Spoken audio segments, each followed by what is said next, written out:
अभी मत- आई नहीं है।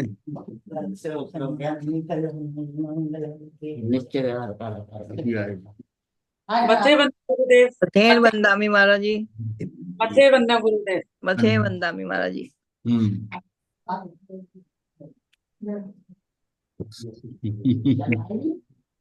आ रही है। मथे वंदामी गुरुदेव। हम्म। महाराज जी। हेर होता भी बरस हाँ जी। सर। आज का विषय है निश्चय कारक और व्यवहार कारक, दोनों का लग। पहले हमने सब्जेक्ट किया था निमित्त उपादान का, फिर निमित्त उपादान को जानने की उपयोगिता क्या है। अब निश्चय कारक और व्यवहार कारक, बातें वही हैं। उसको उसको एक्सप्लेन करने का ढंग है कि इन दोनों को भी समझना है कि जो निश्चय कारक क्या है और व्यवहार कारक।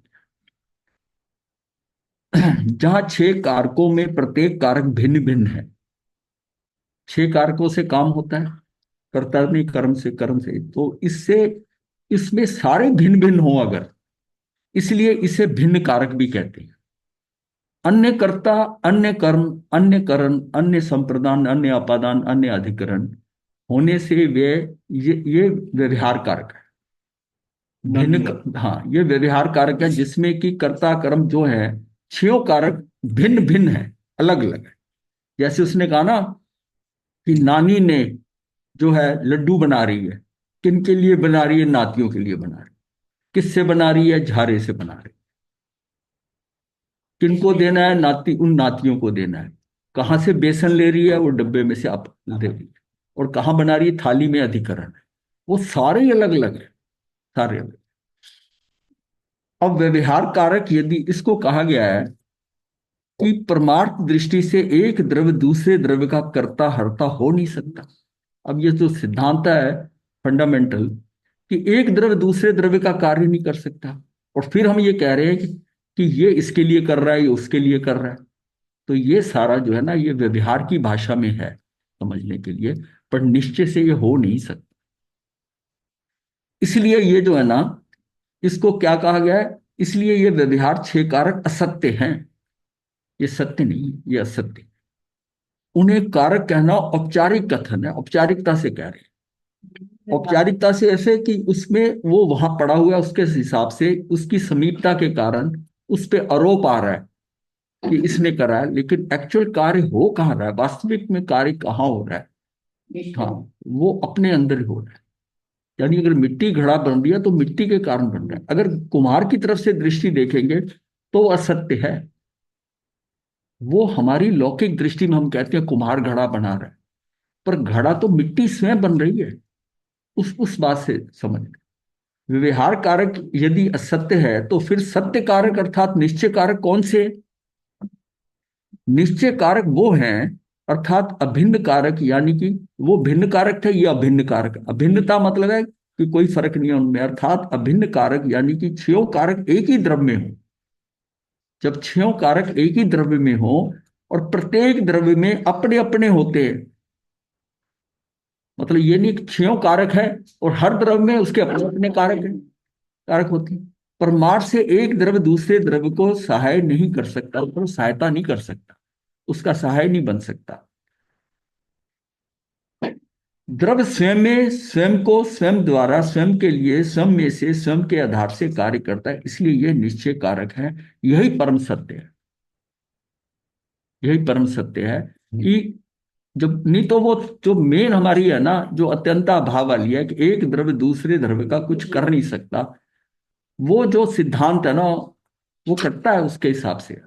अगर हम ये मानते हैं कि इसके लिए हो रहा है, इसने कर दिया, इसने ऐसा कर दिया, तो वो नहीं है। ये उसमें उसमें ना प्रतंत्रता है, इसमें स्वतंत्रता है, स्वाधीनता है कि मैंने ही करना है, मेरे अपने हिसाब से होना है। कुछ बाह्य दृष्टि से कुछ भी समझो, कार्य मेरे अंदर ही हो रहा है और मेरी योग्यता से हो रहा है, और उसमें कोई किसी का इंटरफेरेंस नहीं है। और जो कुछ है उसके अंदर, वो सिर्फ क्या है? निमित्त नैमित्तिक हिसाब से है। वो कार्य मेरे में नहीं कर सकता, निमित्त बन सकता है, इतना हो सकता है। प्रत्येक द्रव्य स्वयं ही स्वयं के अनंत शक्ति रूप संपदा से परिपूर्ण होने से स्वयं ही षटकारक रूप होकर स्वयं के कार्य करने में समर्थ है। उसमें बाह्य सामग्री किंचित मात्र मदद नहीं कर सकती। अपने अंदर के काम आना। मतलब इससे सीधी दृष्टि पक्की करनी है कि मेरा कोई कुछ नहीं कर सकता। मैं बाहर की दृष्टि करती हूं, इसने ये कर दिया, उसने वो कर दिया, कुछ नहीं कोई कर सकता। ये सारा खेल तेरा ही अपना है, तेरा ही। इससे बाह्य सामग्री किंचित मात्र मदद नहीं कर सकती। ये 6 कारक प्रत्येक समय में रहते हैं। ये हर समय में होते हैं, समय में रहते हैं। 6 कारक सर्व द्रव्यों में पाए जाते हैं। जीव, पुद्गल, धर्म, अधर्म, आकाश और काल, इन 6 द्रव्यों में 6 कारक पाए जाते हैं। सबके अपने अपने कारक हैं, सबके अपने अपने कार्य हैं, और प्रति समय सबके अपने अपने अपने अपने 6 कारक गुण हैं, और उनका परिणमन निरंतर चलता रहने से प्रत्येक पर्याय में नए नए पर्याय रूप 6 कारक पाए जाते हैं। प्रति समय वो हर पर्याय के अंदर नए नए अच्छा, हर पर्याय में 6 नए का फिर नए नए हैं। दूसरी पर्याय के अपने 6 कारक हैं। अभी अभी उसमें ये प्रॉब्लम हो रही थी, अब ये सुधर रहा है। ये जो है वो हर एक समय की पर्याय के अंदर, उसके अंदर वो परिवर्तन हो रहा है, और वो पर्याय के, उस पर्याय के 6 कारक प्रति समय के अलग अलग है। कितनी कितनी विशालता है इसका। आया ना 6 पर्याय के अलग अलग, हर पर्याय के अलग 6 कारक। हर पर्याय के, पर ये देखो ना, एक समय की पर्याय है, एक समय की पर्याय में उस पर्याय के अंदर उसके पर्याय कहाँ उठ रही है? द्रव्य में से उठ रही है, द्रव्य में से उठ रही है। द्रव्य शुद्ध है, गुण भी जो है शुद्ध है। पर्याय के अंदर अपनी उस समय की पर्याय के अंदर अशुद्धता आ सकती है, शुद्धता आ सकती है, वो उस पर्याय पे डिपेंड करता है। इसका मतलब जो व्यवस्था में पड़ा हुआ है वो पर्यायों के अंदर सारा सिस्टम है, 6 की 6 पर्याय। प्रत्येक पर्याय में नए नए पर्याय रूप 6 कारक पाए जाते हैं। इसलिए कहते हैं कि प्रत्येक पर्याय के स्वयं के षट कारक भिन्न है, स्वतंत्र है। यहां प्रश्न उठता है कि द्रव्य त्रिकाल शुद्ध होने पर पर्याय अशुद्ध किस प्रकार हो सकती है? जो द्रव्य जो है वो त्रिकाल शुद्ध है, द्रव्य में तो शुद्धता है नहीं, होने पर पर्याय अशुद्ध किस प्रकार हो सकती है? इस प्रश्न का उत्तर विचार में आएगा कि प्रत्येक पर्याय के स्वयं के षटकारक भिन्न होने से पर्याय तत्समय की योग्यता से ही उत्पन्न होती है। उस वर्तमान समय में, तत्समय, उस समय की योग्यता से उत्पन्न होती है। परंतु हम किसी कार्य के लिए पर पदार्थों को जिम्मेदार मानकर उनके प्रति राग द्वेष करते, मेन बात ये राग द्वेष। और ये राग द्वेष भी स्वयं के षटकारकों से ही उत्पन्न होते हैं। ये राग द्वेष भी पर पदार्थों के कारण नहीं। तो ये भी उसी में पर्याय में कर रहा हाँ, है। ये उसकी भाव शक्ति है, भावों में है, भाव भी चल रहे हैं। भाव भी तो एक शक्ति है। तो ये क्या है? 6 कारकों ने वो विकार किया, जो विकार आया हाँ। विभाव में, जो आत्मा जिस समय गई, जो पर्याय में विभाव हाँ, आया, विभाव आया, वो 6 कारकों ने तो किया नहीं। किसने किया? 6 कारक तो निमित्त बने उसके, वो विभाव तो आत्मा का ही आया ना। हाँ, तो वो अपने कारक है ना, निमित्त के कारक तो अपने हैं। हाँ, वो मेरे में कुछ करता नहीं है। वही तो बात है। निमित्त के कारक अपने, मेरे अपने हैं। वो मेरे में कार्य नहीं कर सकता। वो उसका बदलाव, निमित्त का बदलाव जो हो रहा है वो अपने पर्याय, अपने उसके हिसाब से हो रहा मेरा है। प्रश्न वही है कि जब विभाव आता है, हाँ विभाव, आत्मा तो हमेशा ही शुद्ध है, हाँ उसमें कभी भी अंश मात्र की अशुद्धि आई नहीं, आ नहीं सकती। हाँ तो जब विभाव आता है हाँ किसी भी प्रकार का, हाँ। तो वो विभाव उन 6 कारक, वो विभाव जो विभाव जिस विभाव पर्याय आता है में नहीं, होता है, विभाव आता नहीं, मैं जाता हूँ। मैं विभाव में जाता हूँ, हाँ ऐसा हाँ ऐसा कह रहे हैं, हाँ मैं विभाव में जाता हूँ। हाँ तो उस समय वो 6 कारक उस पर्टिकुलर पर्याय के आएंगे, हाँ। तो वो विभाव के रंग में वो कारक रंगेंगे कि कारकों के रंग में वो विभाव पर्याय रंगेंगे, ये प्रश्न है। वो पर्याय जो है उसकी पर्याय अशुद्ध हो जाएगी, पर्याय शुद्ध हो जाएगा। उस पर्याय अशुद्ध है। हाँ, हाँ, अशुद्धता उस समय पर वो जब है हाँ। वो अशुद्ध है, और जब वो विलीन होगी दोबारा उसमें तो वो शुद्ध होकर विलीन होगी। ये उसमें बात दोबारा समझाइए। जहां से उठ रही है, हाँ जी। जब उठी ऊपर आई तो अशुद्ध हो गई, और जब उसका व्यय हो रहा है तो उस समय वो शुद्ध है। नहीं तो जिस द्रव्य में जाना है वो शुद्धता डाली जाएगी, वो कैसे शुद्धता हाँ, का, हाँ। वो सेफ्टी नहीं करेगा। हाँ। वो ये अशुद्धता मेरे, मैं निमित्त पे गया, अशुद्ध हुई। अगर मैं निमित्त पे नहीं जाता तो मैं शुद्ध हुई। मैं इसका निमित्त मतलब मैं निमित्त पे जाने की बजाय मैं अपने स्वयं द्रव्य पे चला जाऊं तो बस कार्य हो जाएगा। पर्याय के जो 6 कारक है वो शुद्ध है। ना ना, अशुद्धता का पर्याय में ही है, शुद्धता पर्याय में आई। पर्याय में है। तो पर्याय में वो शुद्धता कहाँ से आई? वही तो मैं बता रहा था, वो वही तो आप व्यवस्था बात नहीं समझ रहे थे कि कितनी ब्यूटी है कि एक एक समय की पर्याय तो हमें पता है, एक एक समय की है। प्री डिटर्मिन्ड उस है। एक एक समय के अंदर भी 6 पर्याय हैं। जी। 6 मतलब कारक हैं, 6 कारक हैं। तो 6 कारक के अंदर कैसे अशुद्धता उसी पर्याय में पड़ी हुई है, वो कहीं बाहर से नहीं आई है। पर्याय में क्रम क्रम। क्रम से ये व्यवस्थित कैसे है? ABP। वो पर्याय जहां से निकल के आई वो तो शुद्ध द्रव्य है। तो फिर उसमें वो द्रव्य तो शुद्ध है ही है। द्रव्य तो सार शुद्ध है। अब अगर मेरी पर्याय शुद्ध शुद्ध चल रही है तो शुद्ध शुद्ध में अशुद्धता कहाँ आई, बदलाव कहाँ है, वो कहाँ आई? वो पर्याय से आई। पर्याय से आई। 3 ही तो है, द्रव्य गुण और पर्याय। हाँ जी। द्रव्य अशुद्ध हो नहीं सकता, हाँ। गुण नहीं हो सकता। हाँ। तो ये जो गड़बड़ हुई है कहाँ हुई है? पर्याय में। पर्याय में गड़बड़ हुई है। अवस्थाएं बदलती हैं ना, ना द्रव्य बदल रहा है ना गुण बदल रहा है। हाँ। तो अवस्थाएं बदल रही हैं। अवस्था मतलब उसकी पर्याय, अवस्था मतलब पर्याय। जी। ये अवस्था क्यों बिगड़ी? हाँ। इसका मतलब इसके 6 कारकों में कहीं गड़बड़ थी। तो जहां वो पर्याय निमित्त से प्रभावित तो होगी, होगी। है ना? हाँ। वहीं वह अशुद्धता आएगी। हाँ, तो वो पर्याय ऐसी है ना, निमित्त पे जाती है। करेक्ट। ये पर्याय की कमजोरी है कि वो निमित्त पे जाती है। हाँ, मतलब मेरा तो उसमें फर्क क्या होता है? मेरे उपादान के कारण, उपादान मेरा कहाँ पड़ा हुआ है? हाँ उपादान के कारण है। जी। अब क्या हुआ कि इसको समझे ऐसा कि एक एक वैश्य की मृत्यु हो गई, हाँ। तो उसको उठाकर उन्होंने कहा इसको बाहर फेंक। संस्कार भी नहीं, कोई ले जाने को तैयार नहीं। हाँ। और वो उसकी लाश पड़ी है पूरी कपड़े। अब वो उसकी पड़ी लाश को, अब वहां से 4 व्यक्ति, 4 जने आ जाते हैं, व्यक्ति नहीं, मतलब 4 जने समझो। एक साधु देख रहा है उसको, एक चोर देख रहा है, हाँ।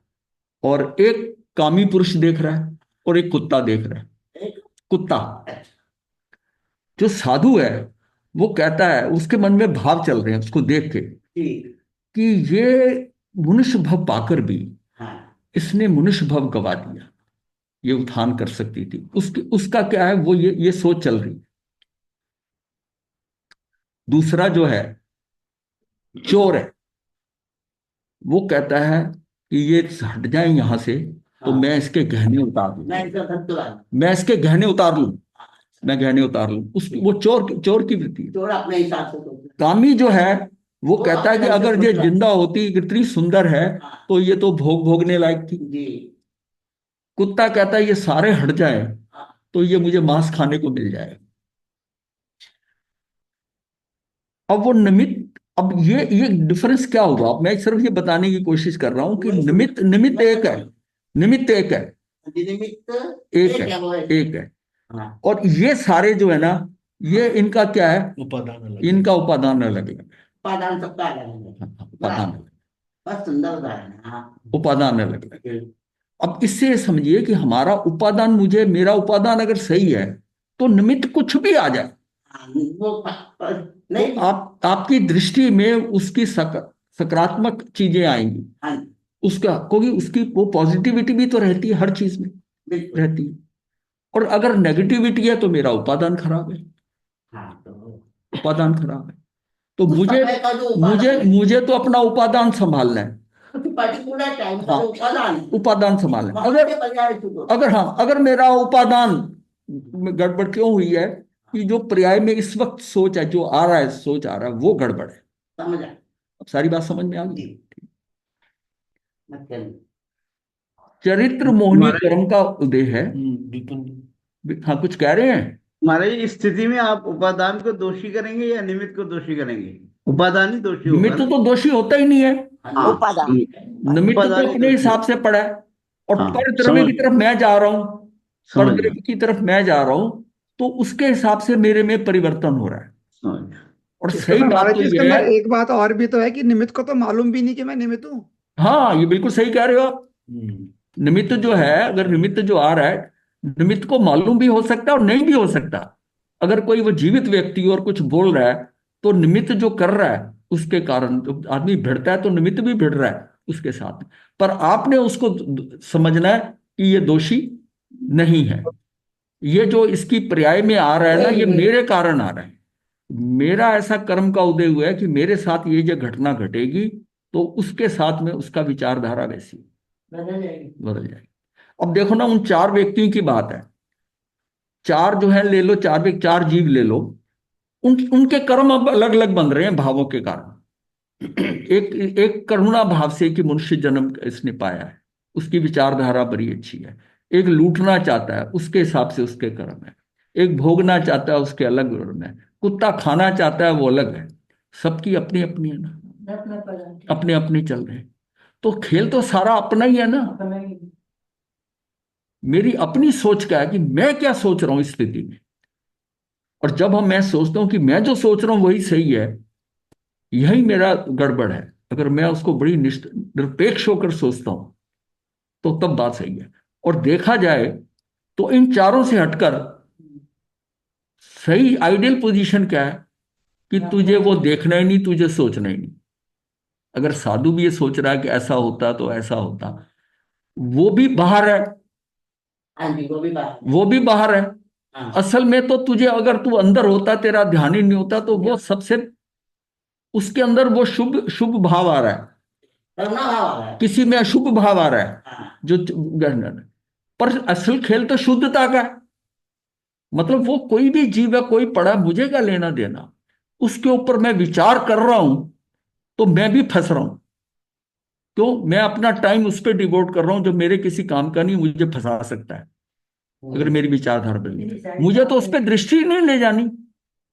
मेरी दृष्टि तो अपनी आत्मा पे ही रहे, और मेरी आत्मा में रहती तो मैं सेफ हूं। और बाहर होगा, या पुण्य बंध जाएगा या पाप बंध जाएगा।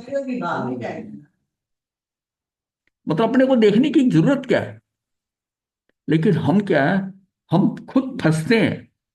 हाँ, सारी दुनिया को हम संभालना चाहते हैं, कंट्रोल करना चाहते हैं। ये ऐसा कर रहा है, ये ऐसा करता तो ऐसा होता।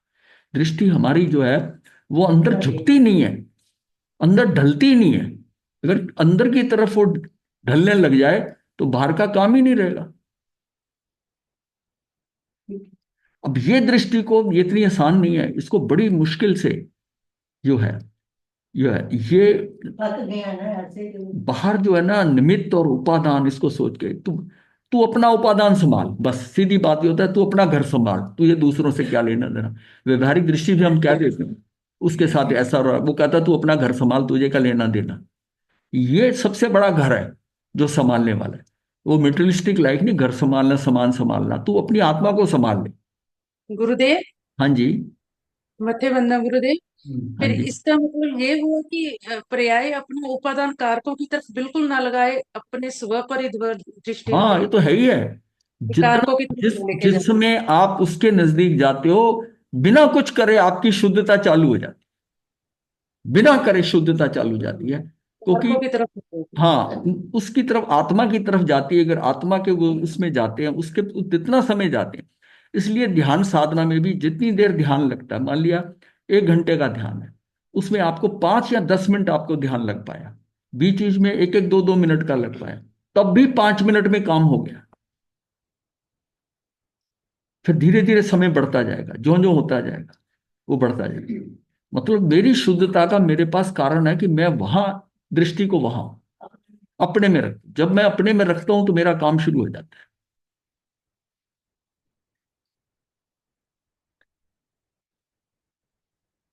अच्छा, यहां पर ये थे हम। हाँ, तत्समय की योगी उत्पन्न होती, परंतु हम किसी कार्य के लिए पर पदार्थों को जिम्मेदार मानकर उनके प्रति राग द्वेष करते हैं। भाई यही हमारा खेल हो जाता है। या तो यह कि मेरी इतना मैं हूं कि मेरी दृष्टि जा रही है और मेरे अंदर कुछ हो ही नहीं रहा, मैं अप्रभावित रहूं, मतलब आंखें हमेशा बंद नहीं रखी। वो उतनी स्थिति आ जाए, तो सारी दुनिया में देख रहा है, उसको कुछ नहीं हो रहा, भोगते हुए भी अभोगी है। तो इसका मतलब है कि लेकिन उसमें मैं राग द्वेष करता हूं जो है ना, ये फंसाता है मुझे। मेरे अंदर के भाव क्या वो फंसाते। ये राग द्वेष भी स्वयं के षट कारकों से उत्पन्न होती हैं, पर पदार्थों के कारण नहीं। ये राग द्वेष भी किसके कारण है? स्वयं के षट कारकों के कारण। मेरे षट कारक से उत्पन्न होते हैं, पर पदार्थों के कारण। चरित्र मोहनी कर्म का उदय है, इसलिए भी नहीं। अब ये कह देते हैं चरित्र मोहनी कर्म का उदय है जी, भाई वो जड़ है, उसके उदय से क्या हो गया? वो तो ठीक है, वो कर्म उदय में आ रहा है, वो जड़ है। भाई राग द्वेष तो तेरी भावधारा तू पलटता है। राग द्वेष में भाव तेरा ही है ना। तो इसलिए, क्योंकि कर्म पुद्गल की पर्याय है और राग द्वेष जीव की पर्याय है, दोनों में निमित्त नैमित्तिक संबंध होने पर भी कर्ता कर्म संबंध नहीं है। हाँ, द्रव्य में व्याप्य व्यापक भाव हुए बिना कर्ता कर्म स्थिति हो ही नहीं सकती। अब अगर इतना सा आपने समझ लिया है इसका निमित्त उपादान, तो ये समझ आ जाना चाहिए कि उन दोनों के अंदर राग द्वेष जीव कर रहा है, पुद्गल की पर्याय है, कर्म का उदय हो रहा है, राग द्वेष जीव कर रहा है। तो निमित्त नैमित्तिक संबंध तो हो सकता है, लेकिन कर्ता कर्म संबंध नहीं है। तो मेरे अंदर आके कुछ नहीं कर सकता, मेरा द्रव्य मेरे हिसाब से चलेगा। हाँ, वो निमित्त बन सकता है मेरे, और फिर निमित्त नैमित्तिक संबंध से हो सकता है। दोनों अलग अलग हैं, जैसे कर्मों की थ्योरी और मेरी आत्मा दोनों अलग अलग हैं उस हिसाब से, पर दोनों में निमित्त नैमित्तिक संबंध हो सकता है। जो अपनी सभी अवस्थाओं में व्यापता है वो व्यापक है, उसकी विशिष्ट अवस्था उसका व्याप्य है।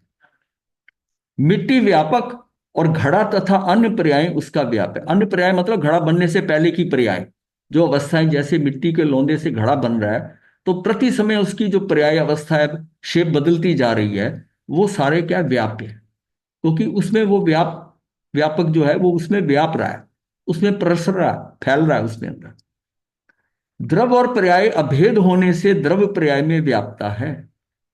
द्रव और पर्याय जो है वो अभेद है। मिट्टी का लोंदा ही घड़ा बन रहा है ना, उसकी जो शेप बन रही है, तो दोनों अभेद है। अभेद होने से द्रव पर्याय में व्यापता है, यानी कि प्रसरता है, और पर्याय द्रव्य द्वारा व्यापी जाती है। ऐसा ये व्याप्य व्यापकपना अभिन्न सत्ता में द्रव्य और उसकी पर्याय में होता है, तो दो भिन्न द्रव्यों में नहीं होता। ये काम एक ही द्रव्य में हो सकता है कि वही जो द्रव्य है उसी में फैल रहा हो, उसी में कार्य हो रहा हो, अल्टीमेटली वो शेप ले लेगा फाइनल।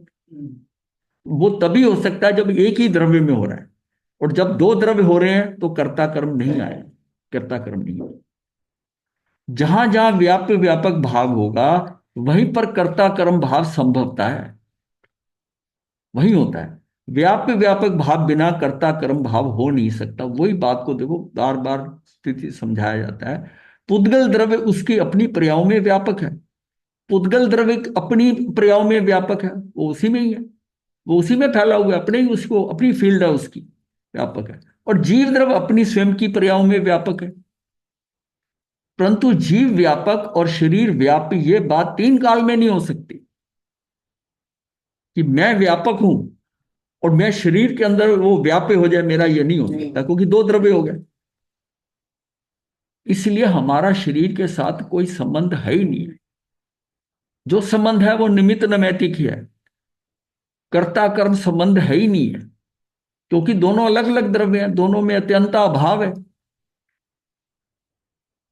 कोई भी द्रव्य अपना स्व चतुष्ट छोड़कर, द्रव्य क्षेत्र काल भाव मतलब कोई भी द्रव्य अपना स्व चतुष्ट छोड़कर पर चतुष्ट में प्रवेश नहीं कर सकता। मैं द्रव्य अलग, मेरा क्षेत्र अलग, द्रव्य क्षेत्र काल भाव अलग, मैं उसमें कुछ नहीं कर सकता। पर द्रव्य पर क्षेत्र पर काल पर भाव में व्याप नहीं सकता। इसलिए मैं अर्थात जीव द्रव्य अन्य किसी का भी कर्ता नहीं, अन्य किसी का कार्य भी नहीं। मैं किसी का कार्य भी नहीं हूं और किसी का कर्ता भी नहीं, ना ही किसी के लिए कारण बन सकता हूं। प्रत्येक द्रव्य में 14वीं अकार्य कारणत्व शक्ति होती है। एक ये शक्ति होती है जिसमें कि प्रत्येक द्रव्य जो है ना वो अकार्य और अकारण रहता है, ये 14वीं शक्ति है। एक द्रव्य दूसरे द्रव्य का अकार्य और अकारण है, कोई भी द्रव्य अन्य द्रव्य का कार्य भी नहीं होता और उसी प्रकार कारण भी नहीं होता, वास्तव में हो ही नहीं सकता। ये ऐसी आत्मा की शक्ति है। मैं पर यानी अन्य का या पर मेरा भला बुरा कर सकता है, पर मैं पर का और पर मेरा भला बुरा कर सकता है। कर्म मुझे संसार में घुमाते हैं, कर्म के कारण मुझे राग द्वेष होते हैं, आदि मान्यताएं मिथ्यात्व हैं, अज्ञान हैं। ये अज्ञानता है। कौन मानता है कि कर्म के कारण मुझे राग द्वेष होते हैं और आदि मान्यताएं मिथ्यात्व है, अज्ञान है। हम यही बोलते हैं। निमित्त बिना कार्य नहीं होता, उचित निमित्त से कार्य होता है। आदि शास्त्र में जो कथन आता है वो व्यवहार ने का कथन है, औपचारिक कथन है। उसे निश्चय ने का कथन मानना, सत्यार्थ मानना, ये भी मिथ्यात्व है, अज्ञान है। एक थोड़ी सी क्लैरिटी और, हाँ जी। बिल्कुल समझ में आ गया जो आपने अभी उदाहरण से समझाया। थोड़ी सी एक मन में जिज्ञासा और, बोलो तो सही। जब वो पर्याय शुद्ध ही निकल कर आई थी हाँ और आपने फरमाया कि वो शुद्ध ही द्रव्य में जाएगी, वो भी समझ आ गया। ठीक है। तो जब वो अशुद्ध हुई हाँ निमित्ताधीन दृष्टि के कारण, हाँ, तो अशुद्ध होने के बाद वो शुद्ध कहाँ से होगी? उसका जो है ना पर्याय का अस्तित्व ही एक सेकंड समय का है। एक सेकंड का एक अस्तित्व समय है। का। हाँ, उस पे जो मूलमा चढ़ा मिथ्यात्व, मतलब उसको देखकर निमित्त का, वो गया, अगले से उसका व्यय हो जाना है। समय का तो है जो उसका, उसमें रुकेगी तो। ये तो पुट आता है ना, समझ आ गया। अब ये बताइए। उसका कार्यकाल एक समय है। आगे निश्चय। अब हाँ, तो ये भी मिथ्यात्व है। अब हम समझते हैं निश्चय षटकारक का स्वरूप क्या है। जहां अपने ही उपादान कारण से कार्य की सिद्धि कही जाए वह निश्चय कारक होता है। जहां आप कहें कि अपने ही उपादान कारण से कार्य की सिद्धि कही जाए, मेरे कारण मतलब मेरे उपादान से हुई है, वह निश्चय कारक होता है। निश्चय से ही छह कारक एक ही द्रव्य में होते हैं, क्योंकि परमार्थ है एक द्रव्य दूसरे द्रव्य का कार्य नहीं कर सकता। द्रव्य स्वयं ही अपने को अपने द्वारा अपने लिए अपने में से अपने में करता है। यह निश्चय कारक ही कार्य का नियामक होता है। ये होते, इसे आत्मा पर घटाते हैं। आचार्य अमृतचंद्र कहते हैं कि प्रत्येक स्वभाव पर्याय स्वयं उन्मुख होकर आत्मस्थित होने के काल में ही होती है। स्वभाव पर्याय क्या होगा? प्रत्येक स्वभाव पर्याय स्वयं उन्मुख होकर आत्मस्थित होने के काल में ही होती है। जो निश्चय षटकारक इसी स्थिति में घटित होते हैं। निश्चय कारक होंगे कि जब मैं स्वभाव में हूं होते। आत्मा स्वयं ही अपने निर्मल शुद्ध पर्याय का करता है। आत्मा स्वयं ही अपने शुद्ध पर्याय का करता है। शुद्ध पर्याय उसका कर्म है, आत्मा ही उसका साधन अर्थात करण है। स्वयं को ही शुद्धता का दान देता है, इसलिए आत्मा ही संप्रदान है। और स्वयं में से ही देता है, इसलिए आत्मा ही अपादान है। और स्वयं के आधार से देता है, इसलिए आत्मा ही अधिकरण है। आत्मा की शुद्ध पर्याय के छह कारक इस प्रकार हैं। शुद्ध पर्याय स्वयं कर्ता, शुद्ध पर्याय स्वयं कर्म, शुद्धता ही उसकी साधन है, इसलिए शुद्ध पर्याय करण है। अपने को ही शुद्धता का दान देने से शुद्ध पर्याय संप्रदान है, और स्वयं में से शुद्धता प्रकट होने से शुद्ध पर्याय अपादान है। स्वयं के आधार से शुद्ध होने से शुद्ध पर्याय अधिकरण है। वहां तो उसको साधन की तरह बताया, यहां शुद्धता की लेके बात करेंगे। पर्याय, ये सारी बातें समझने पर दृष्टि पर पदार्थों और पर्यायों से हटकर स्वयं पर केंद्रित हो जाती है, और ज्ञानानंद स्वभाव को जानते रहने से पर्याय में वीतरागता और आनंद की प्राप्ति होती है। मतलब वो उसी में ही आकर टिक गया। उत्पाद में द्रव्य जो चलता रहता है, हाँ, परिणामन, हाँ, वही उसको शुद्ध और वही उसे अशुद्ध भी। हाँ, मतलब जो एक समय की पर्याय से जो आता है ना, शुद्ध शुद्ध हो रही है, ये अल्टीमेटली 48 मिनट रहने से उसकी कंटिन्यूटी में शुद्धि होगी। कंटिन्यूटी रहती है, कंटिन्यूटी रहती है, तो ये हमेशा के लिए शुद्ध होगी। हाँ, हमेशा के लिए शुद्ध होगी। हमेशा को शुद्ध हो जाती है। उसके लिए उतना टाइम उसको 48 मिनट अंदर रहना। अगर एक समय भी कम हुआ तो शुद्धता आ जाएगी। और जहां अशुद्ध होगी वहां भी कंटिन्यूटी रहेगी उपादान की। हाँ, वो तो है ही।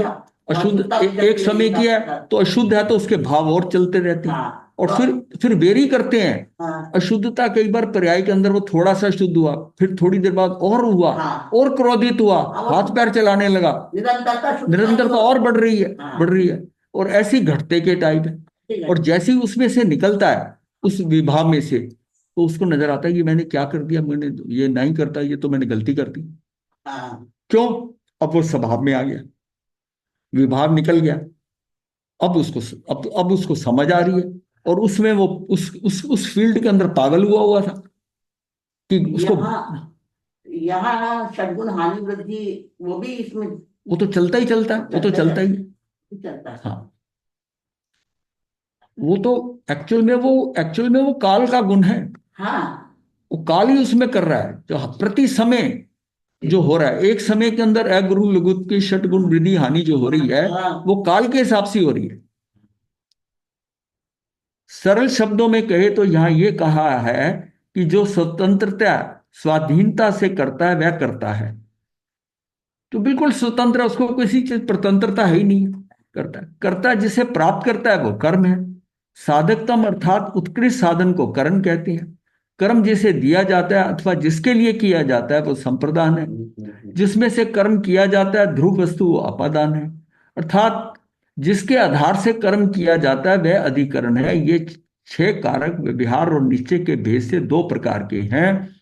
जहां पर निमित्त से कार्य की सिद्धि की कही जाती है वहां व्यवहार कारक है, और जहां अपने ही उपादान कारण से कार्य की सिद्धि कही जाती है वो निश्चय कारक है। अब इतनी बात तो बहुत क्लियर हो गई होगी, बहुत हमने तो चर्चा कर ली है कि व्यवहार कारक और निश्चय कारक। निश्चय जो है मेरी निज की शक्ति से हो रहा है, मेरे उपादान शक्ति से हो रहा है, उसमें कहीं किसी और की इन्वॉल्वमेंट है ही नहीं है। और व्यवहार कारक में हम देखते हैं कि वो हमारी निमित्ताधीन दृष्टि है। जब मेरी द्रव्य दृष्टि हो जाएगी तो मुझे सारा कुछ अपने ही नजर आएगा, अपने स्वभाव में नजर आएगा। बस दोनों में यही फर्क है, और यही सत्य है निश्चय कारक। और जो आपको दिखाई दे रहा है वो सारा जो है ना, वो आपको व्यवहार से औपचारिकता से दिखाई दे रहा है, क्योंकि बना वो रहा है, निश्चय में वो बात नहीं हो रही है। निश्चय कारकों का दृष्टांत क्या है? मिट्टी स्वतंत्रता घट रूप कार्य को प्राप्त होती है, इसलिए मिट्टी करता है। अब आत्मा की जगह मिट्टी भी देख लो, मिट्टी करता है, घड़ा कर्म है, अथवा यानी कि घड़ा मिट्टी से अभिन्न है, इसलिए मिट्टी स्वयं ही कर्म है। अपने परिणमन स्वभाव से मिट्टी ने घड़ा बनाया, इसलिए मिट्टी स्वयं ही कर्म है।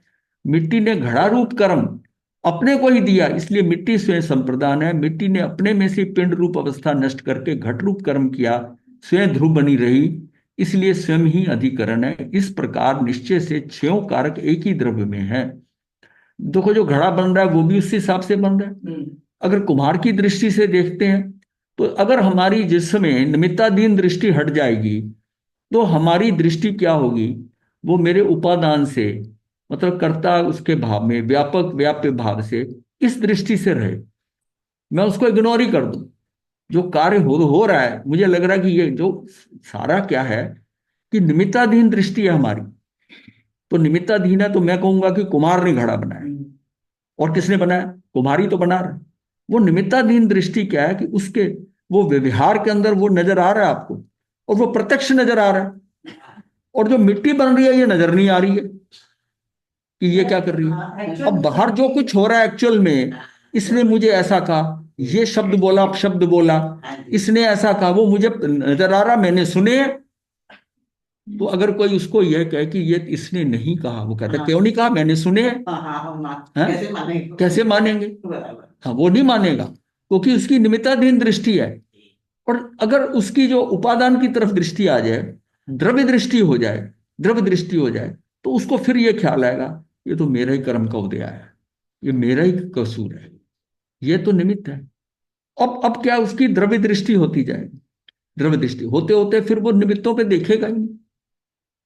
हाँ, उस जरूरत ही नहीं, हाँ, की तरफ उसे जाएगा ही नहीं। हाँ, वो तो फिर बाद में तो यहां तक स्थिति आ जाती है, एक होता, वो कहता है कि ये पुद्गल परमाणु का नृत्य हो रहा है।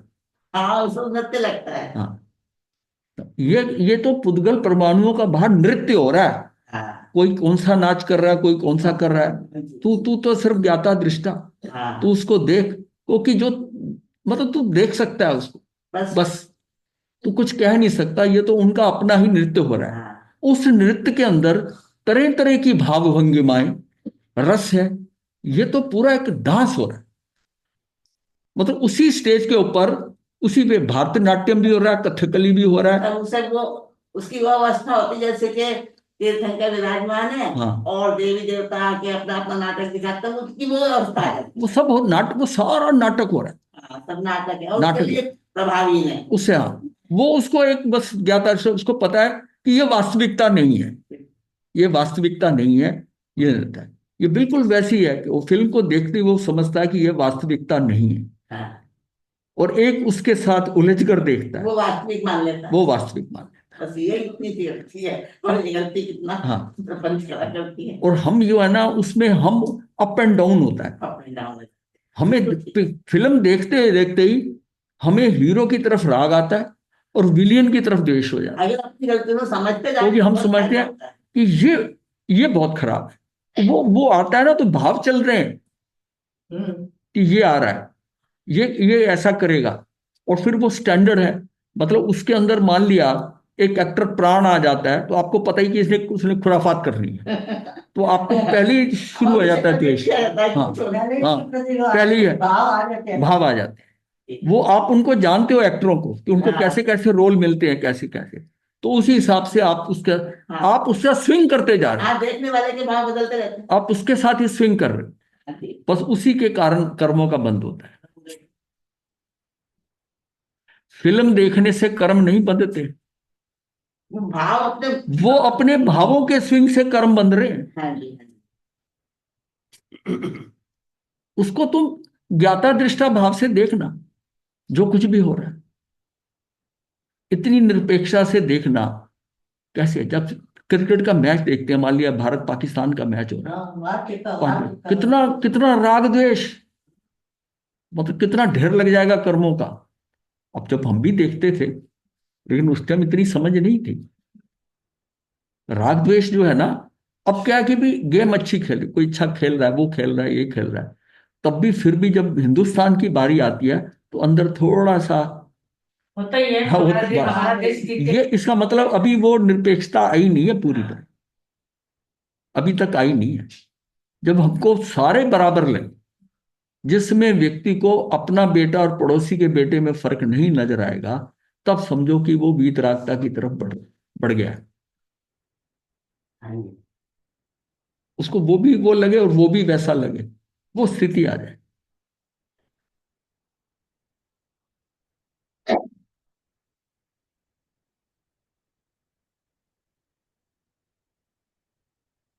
परमार्थ है, एक द्रव्य दूसरे द्रव्य की सहायता नहीं कर सकता, और द्रव्य स्वयं ही अपने को अपने से अपने लिए, अपने में से अपने में ही करता है, इसलिए निश्चय कार्य की परम सत्य है।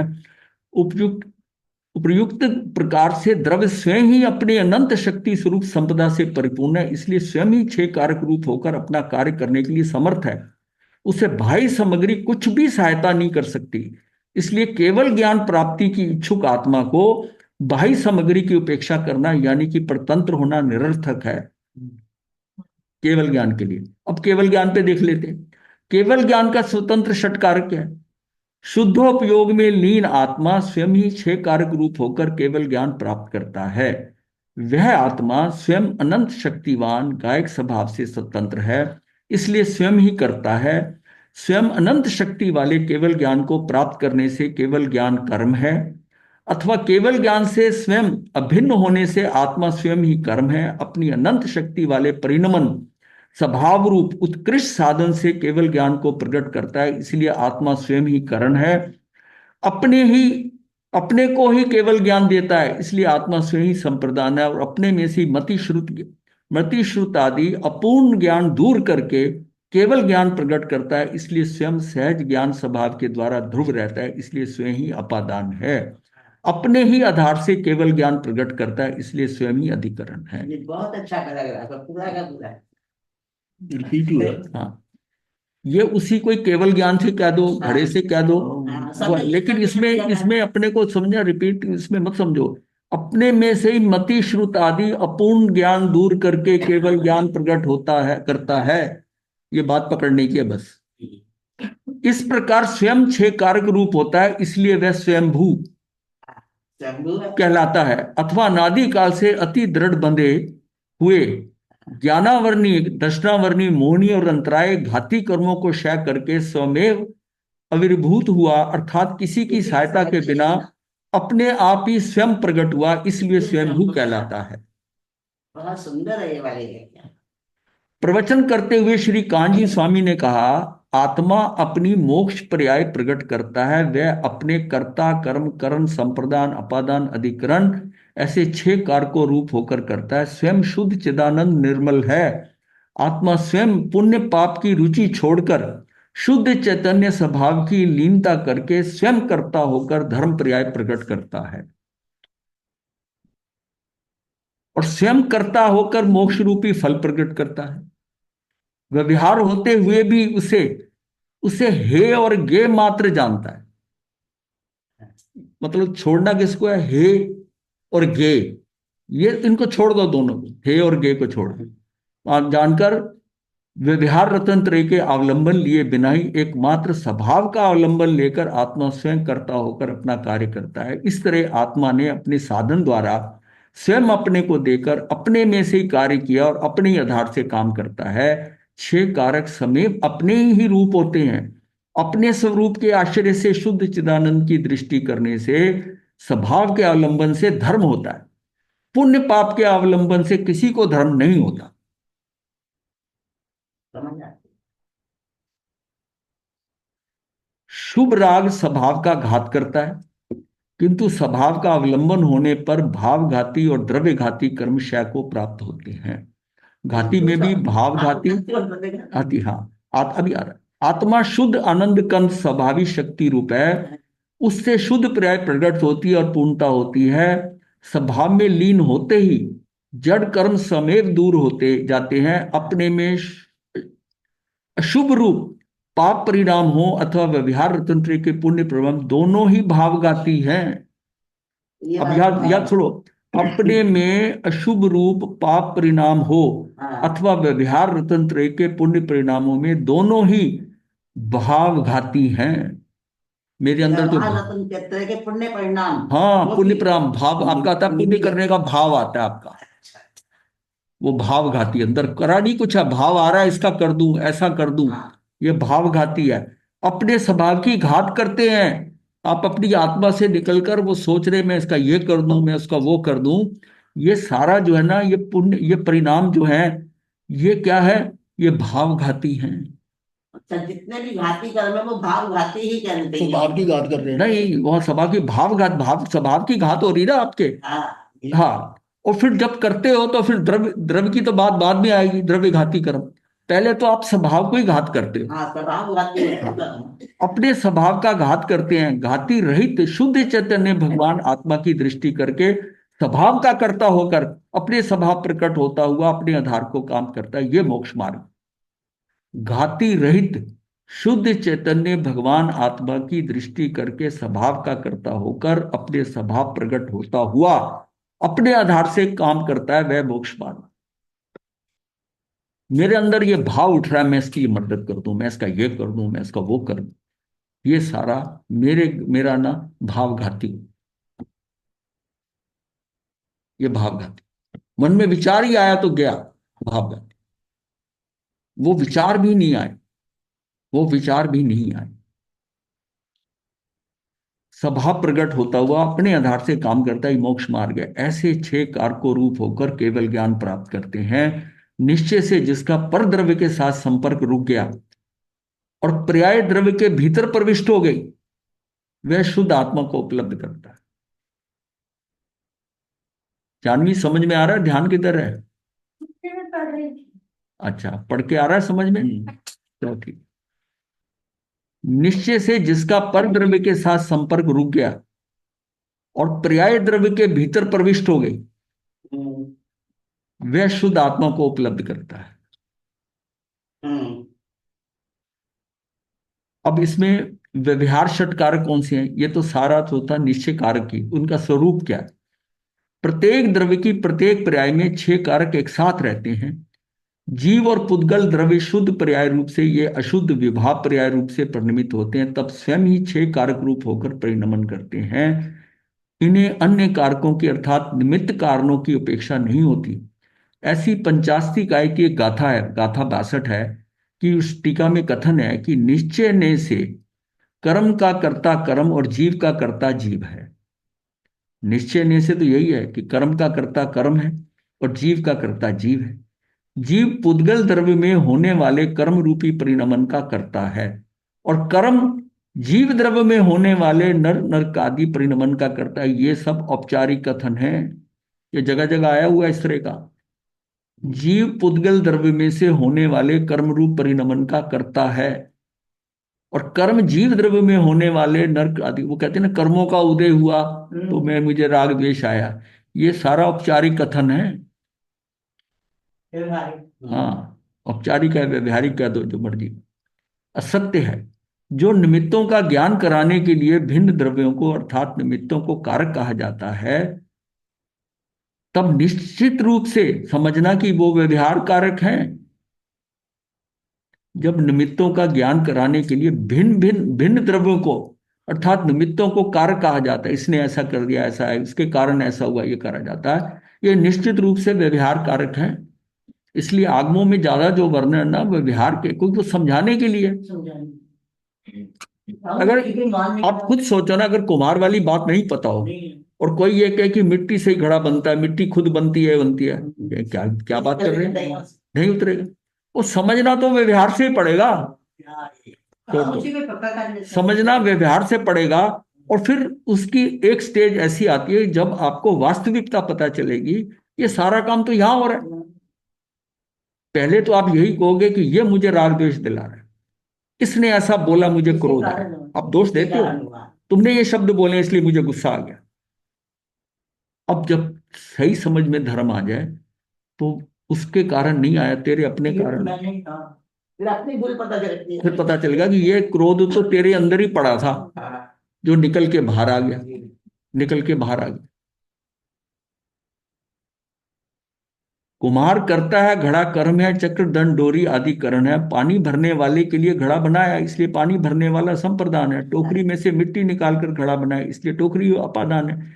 जमीन के आधार से घड़ा बनाया, इसीलिए जमीन अधिकरण है। यहाँ प्रत्येक कारक भिन्न भिन्न है, इन्हें भिन्न कारक भी कहते हैं। सभी कारक अन्य अन्य होने के कारण ये सब व्यवहार करें। ये चीजें कई बार बार बार लिखी गई इसलिए कि पीछे से नहीं पक्का हुआ हो, जो नई बात बतानी है उससे पहले वो फिर पक्की करें।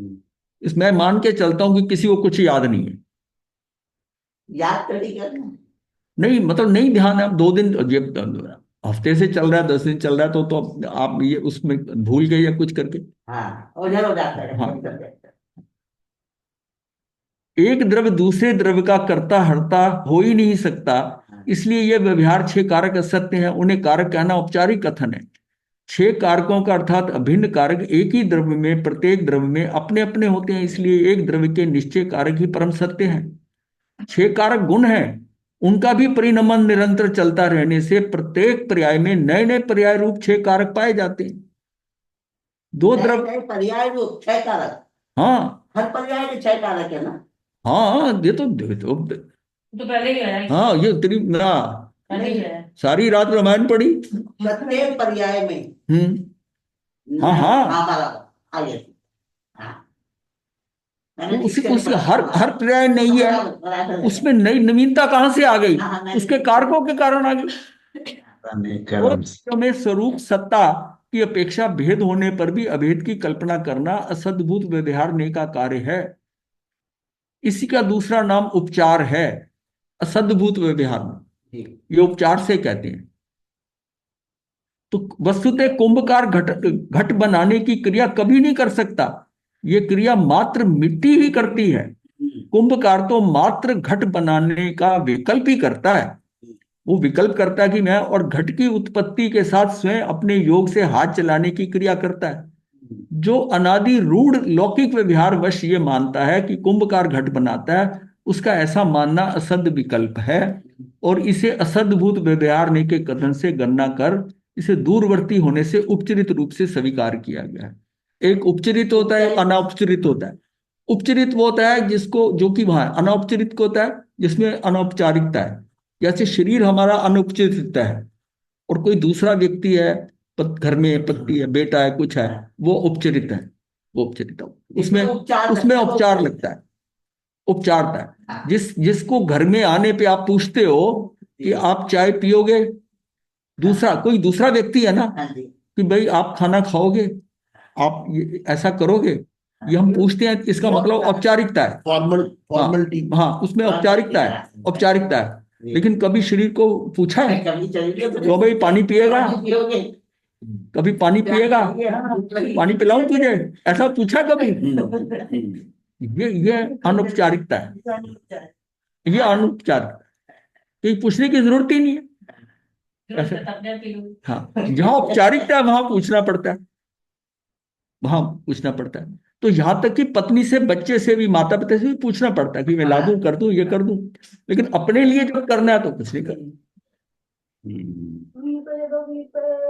जैसे आपने ये औपचारिक अनौपचारिक समझा दिया, सद्बुद्ध असद्बुद्ध का भी समझा रहा हूँ, वो उसका अलग विषय है। उसका अलग है। हाँ, वो उसका अलग विषय है। वो फिर बिल्कुल ही बंद हो जाएंगे, उसको पूरा ले लेंगे। निकालना था मैंने, वो मुझे पता था ये होगा, लेकिन फिर हमने कहा यही नहीं खत्म होगा। हाँ, उसमें पता चल जाएगा, उसको नेक्स्ट ही ले लेंगे। सब्जेक्ट के साथ ही लगाएंगे। अब क्या है कि षटकारकों के कुछ प्रश्न उत्तर है। आत्मा प्रज्ञा द्वारा भेद ज्ञान करता है, इस वाक्य में कारक खोजिए। आत्मा प्रज्ञा द्वारा भेद ज्ञान करता है, इस वाक्य में कारक खोजिए। व्याकरण आ गई। हाँ, इस पूरे वाक्य में कारक खोजिए। हाँ। अच्छा। आत्मा कर्ता, हाँ। प्रज्ञा करण, हाँ। और भेद ज्ञान कर्म, इस कर्म। वाक्य से 3 कारक है। बराबर। आत्मा में से आत्मा द्वारा शुद्धता प्रकट होती है। आत्मा अपादान। हाँ, कितने एवं कौन से कारक हैं? अपादान, करण और कर्म। आत्मा में से, हाँ। में से अपादान हो गया, जी। आत्मा द्वारा ये करण हो गया, शुद्धता प्रकट होती है कर्म है। ये तीनों कारक हैं, 3 कारक। क्या 6 कारक द्रव्य हैं, गुण है या पर्याय है? गुण है। ये 6 कारक द्रव्य में रहने वाले सामान्य और अनुजीवी गुण हैं। अनुजीवी उसी के साथ चलने वाले। हाँ, उसी के साथ वाले हाँ। अनुजीवी गुण है। प्रति समय इनकी नई नई पर्याय होती रहती है। मतलब है 6 कारक द्रव्य हैं, गुण है या पर्याय, तो ये बताया कि ये पर्याय, नई नई पर्याय होती रहती हैं। अब प्रश्न है, आत्मा केवल ज्ञान प्राप्त करता है, इस वाक्य में 6 कारक किस प्रकार घटित होते हैं? केवल ज्ञान प्राप्त करने की इच्छा रखने वाली आत्मा को बाह्य सामग्री की अपेक्षा रखकर स्वतंत्र होना निरर्थक है।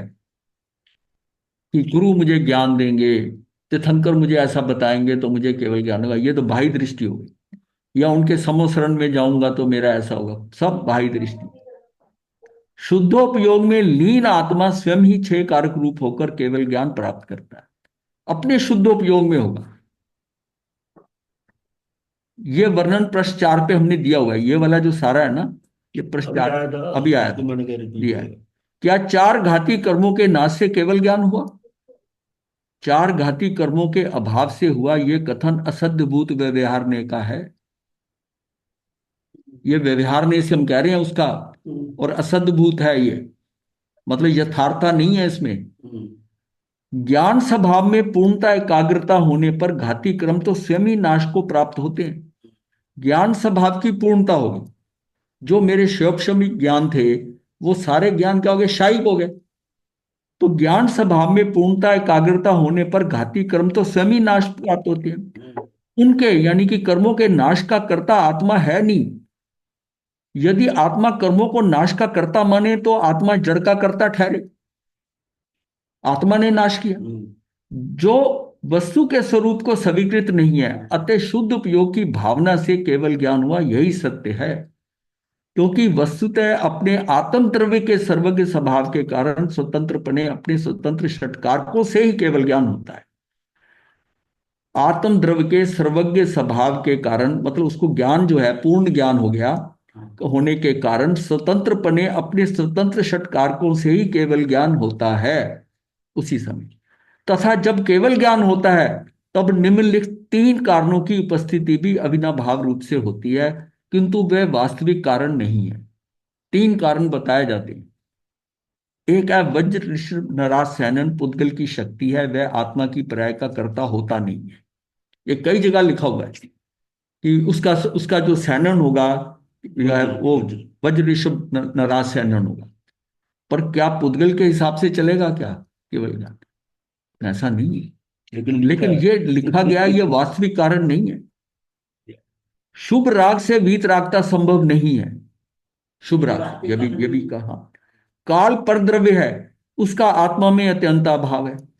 ठीक है, काल पर द्रव्य है, अतः शुद्धोपयोग की भावना से ही केवल ज्ञान प्रकट हुआ। ये मतलब है कि उस काल में, उस घड़ी में हुआ, शुभ राग से हुआ, मेरा सैनन ऐसा था, ये सारी चीजें बताई जाती है पर वास्तविक कारण नहीं है। हाँ, औपचारिकता से बताने समझाने के लिए किया गया है, इसके ऊपर नहीं। और हमने इसको ही पकड़ लिया कि हमारा ये सैनन होगा तभी हमें केवल ज्ञान होगा, और इसी सैनन के अंदर जो है 7वीं नरक होगी। इसका मतलब पुद्गलों के ऊपर डिपेंड कर गया, पौद्गलिक इसके ऊपर, ये सारा पौद्गलिक है सैनन जो है। षटकारक के स्वरूप और इस समस्त जानकारी से क्या लाभ है, मतलब इसको सारांश में तो इतना हम करके आए हैं। तो षटकारक के स्वरूप और इस समस्त जानकारी से क्या लाभ है? प्रत्येक द्रव्य अपनी क्रिया प्रवृत्ति का कर्ता आदि आप स्वयं ही है। कर्ता कौन है? प्रत्येक द्रव्य अपनी क्रिया प्रवृत्ति का हो रहा है, वो तो आत्मा स्वयं ही है। ये आत्मा अपने अज्ञान व संसार का पात्र आप स्वयं बना हुआ है। ये आत्मा अपने अज्ञान व संसार का पात्र आप स्वयं बना हुआ है, और अपने पुरुषार्थ के द्वारा उसका अंत कर आप स्वयं मोक्ष का पात्र बनेंगे। मतलब उसी को ही खुद करना पड़ेगा, और अपने पुरुषार्थ के द्वारा उसका अंत कर आप स्वयं मोक्ष का पात्र बनेगा। वहीं से आत्मा का सम्यक दर्शन रूप अवस्था का प्रारंभ होता है। वहां से सम्यक दर्शन प्रारंभ होता है, और इस आधार से जैसे तैसे चरित्र में पर निरपेक्षता से स्वावलंबन में वृद्धि होती जाती है, वैसे वैसे सम्यक दृष्टि का उक्त विचार आत्मचर्या का रूप लेता हुआ परम समाधि दशा में परिणित होता जाता है। जितना जितना हम पर से निरपेक्ष होते जाएंगे, पर से हटते जाएंगे, पर का स्वावलंबन हमारा, वैसे वैसे सम्यक दृष्टि का उक्त विचार आत्मचर्या, मैं उतना जितना बाहर से हटता जाऊंगा उतना अंदर जाना शुरू हो जाऊंगा, साथ उतना ही जाऊंगा, परम समाधि दशा में परिणित हो जाता है। अतएव अन्य द्रव्य तद भिन्न अन्य द्रव्य की क्रिया परिणति का करता है। दूसरा जो द्रव्य है ना, अन्य द्रव्य की क्रिया की परिणति का करता है। कर्म है, करण है, संप्रदान, अपादान, अधिकरण है, ये व्यवहार से कहा जाता है। निश्चय से तो प्रत्येक द्रव्य अपनी क्रिया परिणति का स्वयं करता है, स्वयं कर्म है। ये सारा जो है ना, ये खुद यही सिद्ध होता है कि कार्य जो है मेरी अपनी योग्यता से होना है। मैं बाहर दृष्टि न करूं तो अपनी योग्यता कैसे बनेगी? मैं अपने अंदर रहूं तो मेरी जो योग्यता में इतनी योग्यता आगे के अंदर रहने, वो मैं धीरे धीरे धीरे मेरे अंदर बदलाव होना शुरू हो जाएगा। हाँ, शुरू हो जाएगी। तेज पूरा हो गया तो ये ब्रेक लगा। हाँ। अनादि काल से ये जीव निश्चय षटकारक को भूलकर अपने विकल्प द्वारा मात्र व्यवहार षटकारक का आलंबन करता आ रहा है, इसलिए वह संसार का पात्र बना हुआ है। जब वह निश्चय षटकारक का सही यानी कि यथार्थ में निर्णय करके पुरुषार्थ द्वारा अपनी त्रिकालिक गायक स्वभाव का आश्रय लेकर शुद्ध आत्म अनुभूति प्रकट करता है, तब मोक्ष मार्ग का प्रारंभ होता है। अतः जीवन संशोधन में निश्चय षट कारक का सम्यक ज्ञान करना कार्यकारी है। शुद्धात्म स्वभाव की प्राप्ति के लिए बाह्य साधन सामग्री ढूंढने की व्यर्थ की व्यग्रता यानी आकुलता मिट जाती है। परतंत्रता से स्वतंत्रता और स्वावलंबन की ओर से पुरुषार्थ उग्र हो जाता है। ये मतलब एक बार ना हमें बाहर का बिल्कुल हट जाए, बाहर का ये जो है ना, ये मेरा कुछ नहीं कर सकता, ये मेरा सारा बिगाड़ ही करेंगे जो करेंगे। जबकि मैं बाहर ही इतना आश्रित हो रहा हूं कि जो भी होगा मेरा बिगाड़ ही होगा। तो आचार्य अमरचंद्राचार्य जो है, ये प्रवचन सार की तत्व प्रदीप का टीका में लिखते हैं कि द्रव्य अपनी अनंत शक्ति रूप संपदा से परिपूर्ण है, इसलिए स्वयं ही षटकारक रूप होकर अपना कार्य करने में समर्थ है। उसे बाह्य सामग्री या अन्य कोई भी सहाय नहीं कर सकता। इसलिए केवल ज्ञान इच्छुक जीव बाह्य सामग्री की अपेक्षा रखकर परतंत्र होना योग्य नहीं है। मतलब उसकी अपेक्षा, उसको छोड़ दे, बाहर का मेरा कोई कुछ नहीं कर सकता, ये अगर करके चलेगा ना, तो उसको समझ में ये बात आएगी कि मुझे बाहर से दृष्टि हटानी है, किसी दूसरे पे नहीं देखना है। ये सारा पर है ना। पर है, ये पर है। और पर से मुझे अपने में रहना, मुझे ये भी नहीं सोचना कि इसके कारण मेरा बिगाड़ हो रहा है। जब हम कई बार कहते हैं ना ये शरीर है, ये तो मेरी मुक्ति में बाधक है, हाँ, ये भी गलत सेंटेंस है, और व्यवहार में कहने में आता है।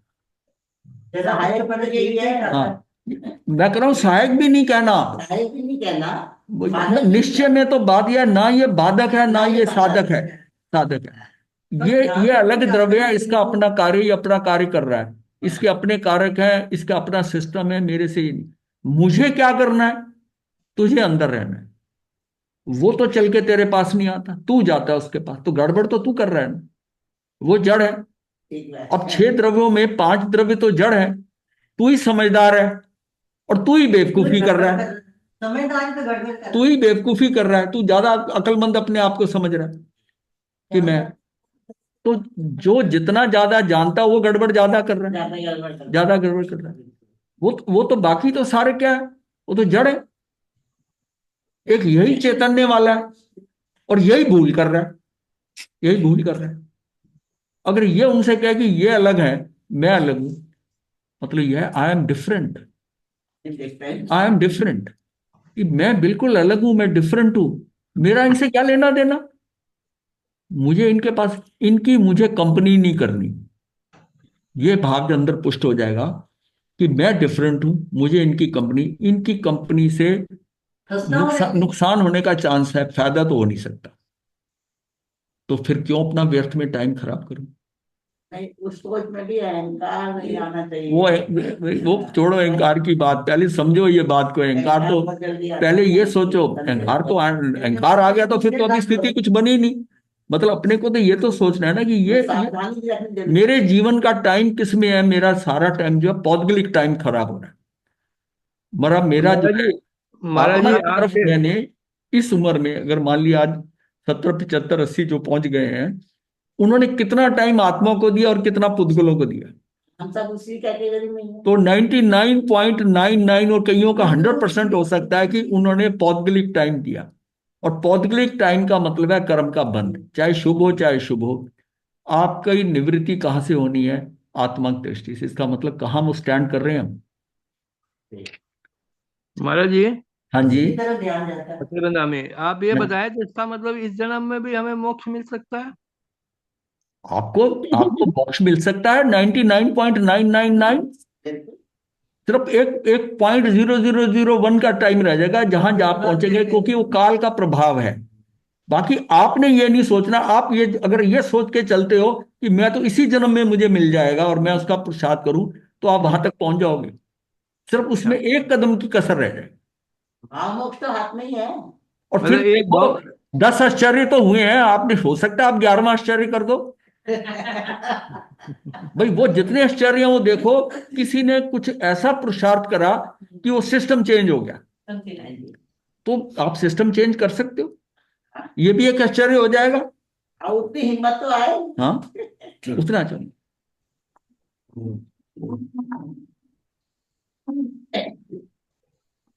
नमो अरिहंतान, नमो सिद्धान, नमो आयर्यन, नमो विद्यान, नमो लोय सब सावनम चतारी मंगलम, अरिहंता मंगलम, सिद्धा मंगलम, साहु मंगलम, केवली पनतो धम्मो मंगलम, मंगलम सिद्धारी चित्तारी लघुत्तमा हरिहंता लघुत्तमा सिद्धा लघुत्तमा, साहु लघुत्तमा, केवली पनतो धम्मो लघुत्तमा, चतारी शरणं पवज्यामि, अरिहंते शरणं पवज्यामि, सिद्धे शरणं पवज्यामि, साहु शरणं पवज्यामि, केवली पुनतं धम्मं शरणं पवज्यामि, चारि शरण सुख करने मंगल करने तथा